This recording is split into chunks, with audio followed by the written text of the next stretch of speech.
ქალბატონები, რომლებიც ყოველდღიურად იყენებენ ქიმიურ საწმენდ საშუალებებს, ფილტვებს ისევე იზიანებენ, როგორც დღეში 1 კოლოფი სიგარეტის მოწევა.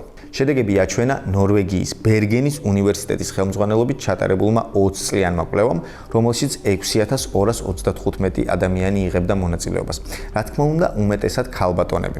ქალებს, რომლებიც სახლში ან დასუფთავების სფეროში მუშაობდნენ და ყოველდღიურად უწევდათ ქიმიური საწმენდის საშუალებების გამოყენება, იკვლევდა 22 სხვადასხვა კვლევითი ცენტრი. აღმოჩნდა, რომ ასეთ ქალბატონებში ფილტვების ფუნქციის დაქვეითება უფრო სწრაფად იწყებოდა.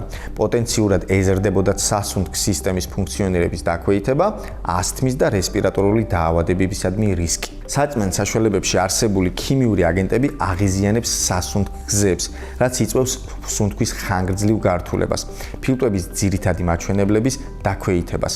ზუსტად ისევე, როგორც მწეველი, რომელიც დღეში 1 კოლოფ სიგარეტს ეწევა. კვლევის ავტორები მოუწოდებენ დიასახლისებს, ძიძებს, დამლაგებლებს და დასუფთავების სფეროში მომუშავე ადამიანებს, რომ მაქსიმალურად აირიდონ თავიდან ქიმიური შემადგენლობის საშუალებები და ეცადონ უშუალოდ შესხურების დროს გამოიყენონ პირბადე და დალიონ ბევრი წყალი.